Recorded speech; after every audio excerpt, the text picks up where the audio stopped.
So ever since the news broke of the 41st president's passing, there's been a lot of talk, and justifiably so, about his sense of duty, his modesty, his overall optimistic outlook on life. Now, you spent a lot of time with President Bush in the White House, outside of the White House, and wrote a book together. Tell us about those experiences. Yeah, I'm finding the president almost one-dimensional as I listen to the pundits on TV. He was, in fact, much more complicated than that.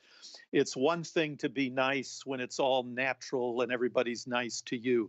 It's something else to be nice when you're in the brutal business of politics, which he was in. And he knew how to be mean. He knew that he had to be tough. He knew that negative campaigning was the wave of the future. He picked his own campaign manager, Lee Atwater. He had a very tough chief of staff all through his career. And yet he would be kind and come in and would try to soothe everybody's feelings after the fact. So, but he was a diplomat, John. That's the thing that I hear missing in the conversations on television. They compare him to Donald Trump, who was a businessman and not a diplomat. But George H.W. Bush was a diplomat. Well, his career was really the consummate political career. Congressman, CIA director, vice president, president. If you're going to look at political bona fides, I would say people would have a hard time arguing, Doug, that anyone at the time was as qualified as George H.W. Bush. Would you agree with that? Yes, his resume is unparalleled in American history. That's true, John. All right, so you also wrote an article for Newsmax.com about his legacy. You wrote, quote, "In 100 years, George H.W. Bush will be ranked among America's greatest presidents, maybe in the top 5 with Washington, Lincoln, Franklin D. Roosevelt, and yes, his predecessor, Ronald Reagan.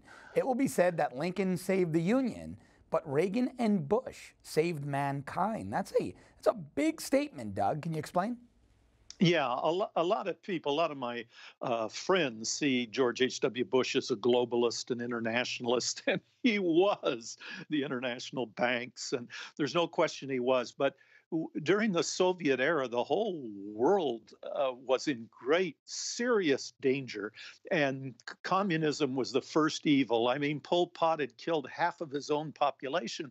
For all of his goodness, Gorbachev still ran gulags. That Perm gulag was still in operation. They were still sending people for psychiatric help if they disagreed in in writing or speaking with the regime.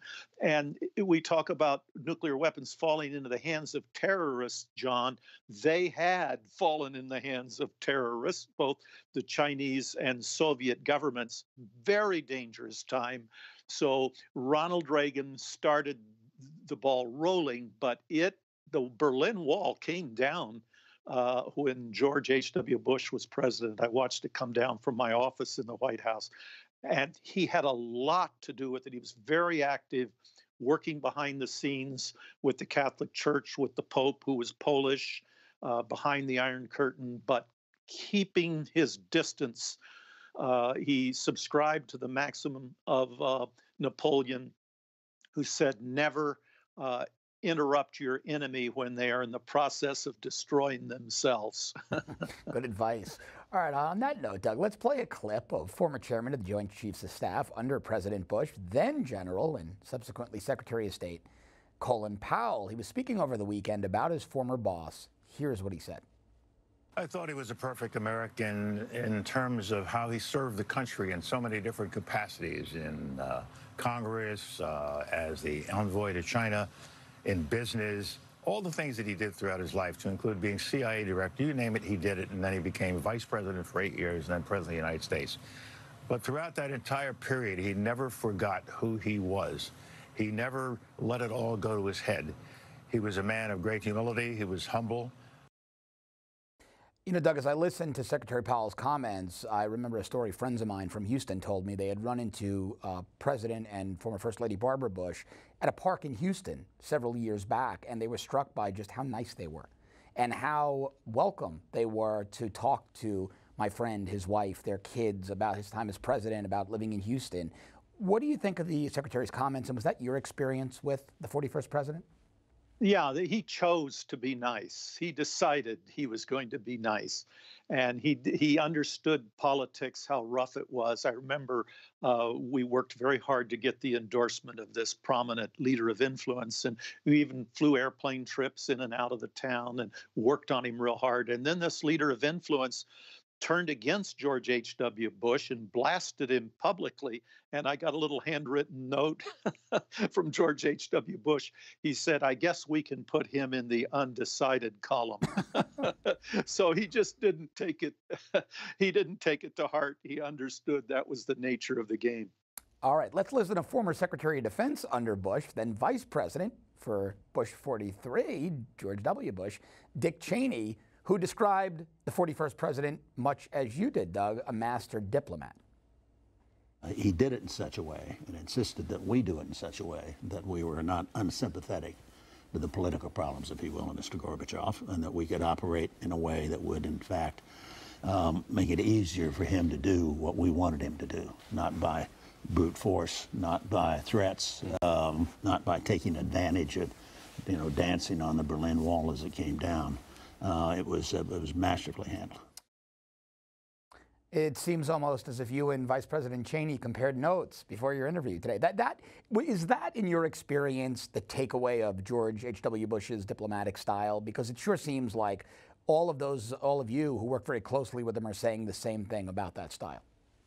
Yeah, it was an art form. I mean, you can look through history. I suppose Metternich would be the greatest diplomat that you could compare him to, but his alliance was nothing compared to George H.W. Bush, who literally united the world behind the idea of driving Iraq out of Kuwait. And, the Gulf War, you compare that to the Iraq War.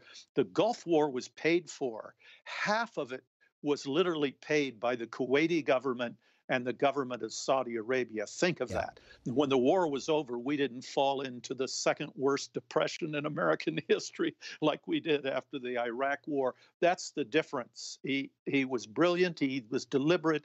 He thought things through. He left Saddam Hussein in power, and he was heavily criticized for that. You had a chance to finish him off. What are you doing? Well, now we know why he left him in power. It kept the balance between Sunni and Shia, between Iran and Iraq. Today, the Middle East is an absolute chaos, and North Africa as well. Yeah. It's a very dangerous world, and that's what he was trying to avoid. Doug, you talked a lot about his faith guiding him in his political career. In that perspective, as well as others, you knew the man well, the 41st president, George H.W. Bush. What lessons can Americans take away from his life and accomplishments? We have about 30 seconds, Doug. Well, he was very spiritual, and he had all of these questions about the various religions for political purposes, to build relations with the various religious groups. But it soon became apparent to me in the memos I was doing for him and the notes he was sending back that he was on a spiritual journey himself. He was trying to decide, what do I believe? Why do I believe it? And how will it make me a better president and a better person?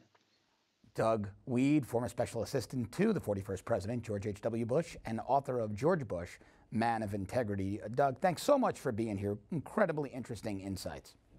Thanks, John. Keep up the good work at Newsmax. That's great. Very much. Appreciate having you, Doug. Thanks for watching. If you'd like to see more breaking news coverage, exclusive interviews, and great videos, click over here to our YouTube channel and subscribe. And don't forget to download the free Newsmax TV app. Newsmax TV, it's real news for real people.